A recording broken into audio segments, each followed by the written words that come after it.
आज के इस वीडियो में हम लोग पढ़ेंगे क्लास 11th काइनेमैटिक्स का बहुत ही इंपॉर्टेंट टॉपिक। इस चैप्टर में हम लोगों ने काइनेमैटिक्स के बहुत सारे इंपॉर्टेंट क्वेश्चन को पढ़ा। आज जो इंपॉर्टेंट क्वेश्चन हम लोग पढ़ने जा रहे हैं वो है आपका position vector and displacement vector in a plane.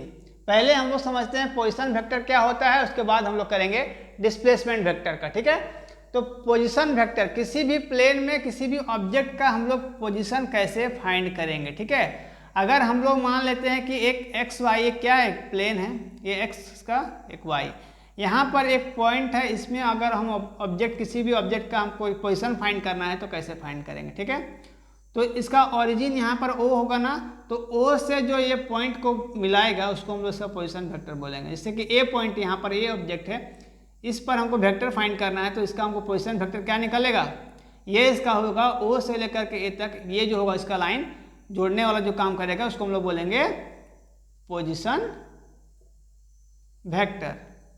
ठीक है, ये इसका क्या होगा पोजीशन वेक्टर। इस ए पॉइंट का कोऑर्डिनेट क्या होगा एक्स और वाई, क्योंकि एक्स एक्सिस और वाई एक्सिस है ना।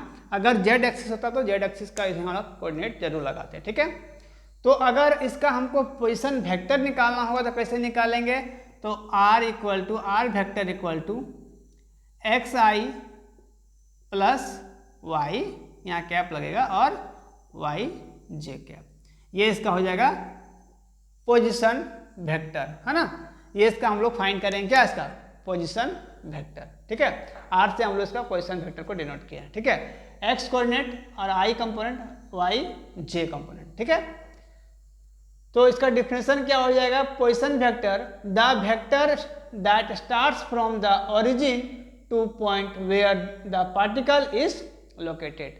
जो पार्टिकल है वो स्टार्ट कहाँ से होगा, the vector that start from the origin, vector जो होगा स्टार्ट कहाँ से होगा, ओरिजिन से होगा, to the point where the particle is located, जहाँ पर पार्टिकल को लोकेट किया गया है, इस ओरिजिन से लेकर के यहाँ जो पार्टिकल को लोकेट किया गया उस पॉइंट के बीच के डिस्टेंस को क्या बोलेंगे हम लोग, पोजीशन वेक्टर बोलेंगे। तो उसका पोजीशन वेक्टर क्या निकल जाएगा, r equal to x i cap plus y j cap निकल जाएगा। ठीक है, दूसरा हम लोग करते हैं डिस्प्लेसमेंट वेक्टर।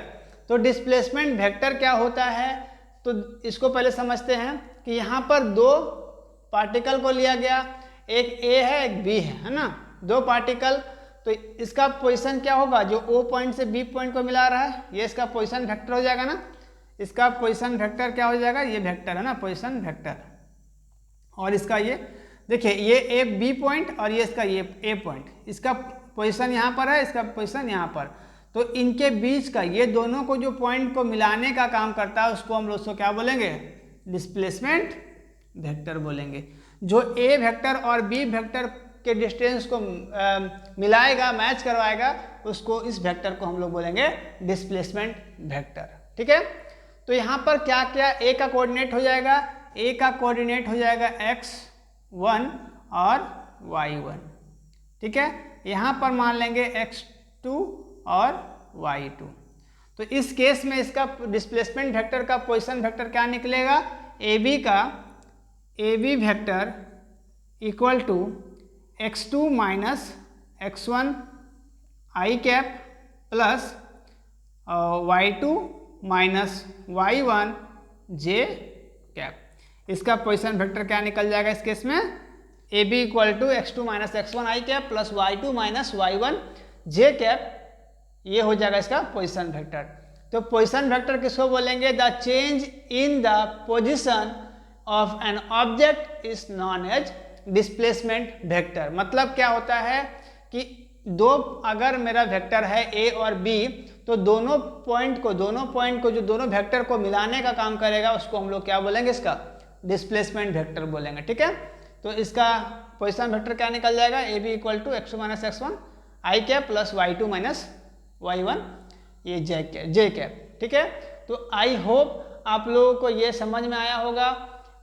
इस तरह का वीडियोस और बहुत सारे मेरे चैनल पर अपलोड हैं, इसीलिए चैनल को सब्सक्राइब कर लेना है और सारा वीडियो को करना है, ताकि जो एक प्रॉपर नोट्स है वो आप लोग को एग्जाम से पहले तैयार हो जाए। ठीक है, और वीडियो को शेयर जरूर करना है ताकि जो और भी बच्चे हैं वो जुड़ सके, आसानी से फिजिक्स पढ़ सके, अच्छे मार्क्स ला सके। मिलते हैं अगले वीडियो में, तब तक कल थैंक यू, टेक केयर, जय हिंद।